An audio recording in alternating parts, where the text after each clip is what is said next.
सम्राट चंद्रगुप्त मौर्य के समय यूनानी राजदूत मेगस्थनीज भारत आया था।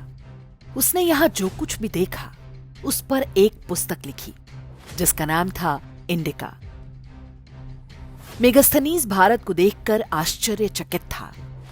ये कैसा देश है जहां लोग अपने घरों में ताले नहीं लगाते, लूटमार या अपराध का कोई भय नहीं, यहां कोई गुलाम नहीं होता, ऊंच नीच का कोई भेदभाव नहीं, स्त्रियां भी युद्ध कला में पारंगत सैनिक होती हैं और यहां तक कि राजा चंद्रगुप्त मौर्य की सुरक्षा में भी स्त्री सैनिक तैनात होती है।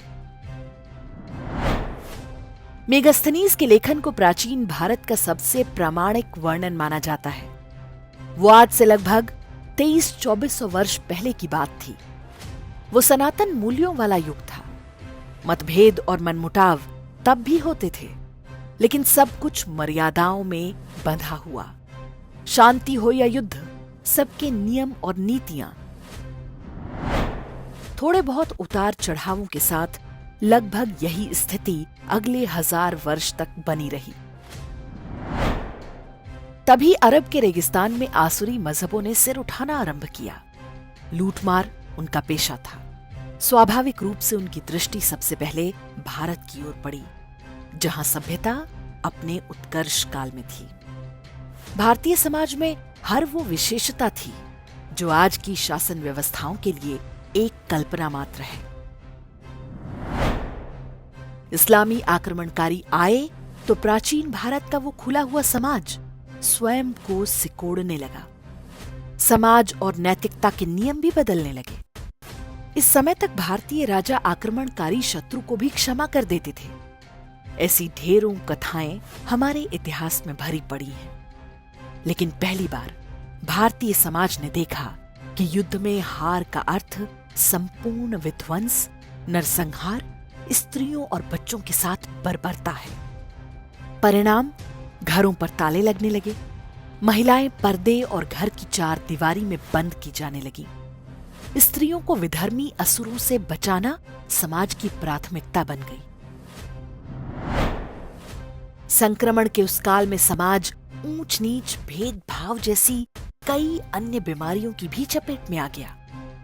मेगस्थनीज ने जैसा भारत देखा था वो 1000 वर्ष की परतंत्रता में बुरी तरह से छिन्न भिन्न हो गया।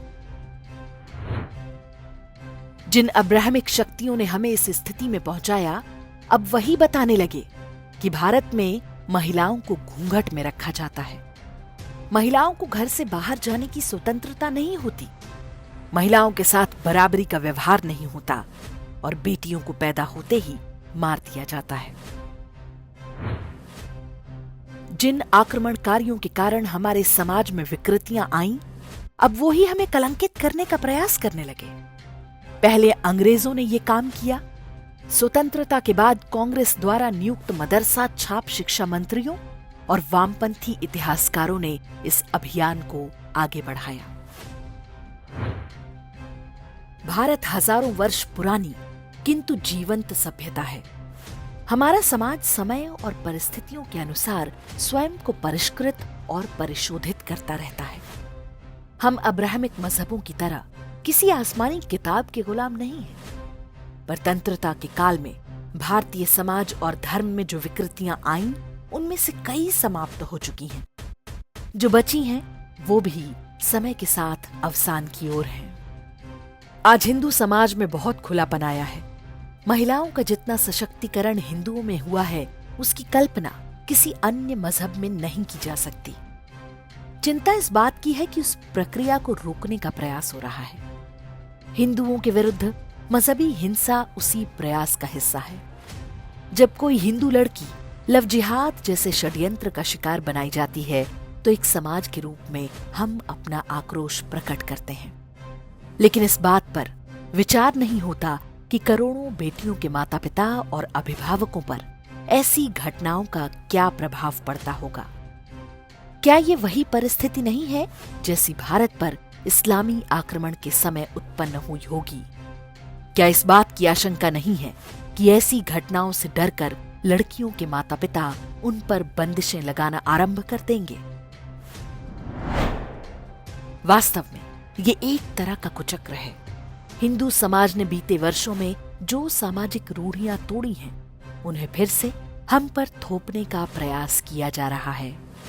वो चाहते हैं कि भारतीय समाज मानसिक रूप से कभी स्वतंत्र ना होने पाए। हिंदू स्त्रियों के विरुद्ध संगठित अपराध इसी उद्देश्य से हो रहे हैं। आक्रमणकारी मजहब इस बार अधिक शक्तिशाली है, क्योंकि इस बार उनका गठबंधन वामपंथ के साथ है। एक समाज के रूप में यह हमारे अस्तित्व का प्रश्न है। हिंदुओं के विरुद्ध हो रहे संगठित अपराधों पर बोलना होगा। जो मीडिया, फिल्में और राजनीतिक दल आक्रमणकारी मजहबों की ढाल बन रहे हैं, उनका बहिष्कार करना होगा। सरकारों पर दबाव बनाना होगा कि वो भारत में हिंदुओं की सुरक्षा सुनिश्चित करें।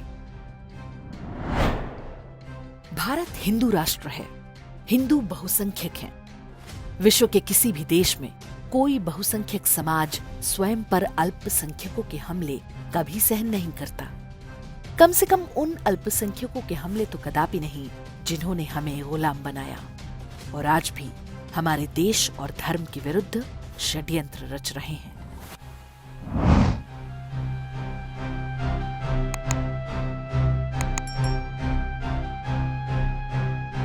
इंडेक्स ऑनलाइन के वीडियो समाज को समर्पित हैं। आप इनको डाउनलोड करके जैसे चाहे वैसे प्रयोग कर सकते हैं। चाहे तो आप हमारे टेलीग्राम चैनल से जुड़ सकते हैं। वहां सारे नए पुराने वीडियो आपको मिल जाएंगे। हमारे सोशल मीडिया लिंक हर वीडियो के डिस्क्रिप्शन में होते हैं। हमारा एकमात्र उद्देश्य हिंदू समाज को जागृत और एकजुट करना है। इसमें सहभागी बने। धन्यवाद।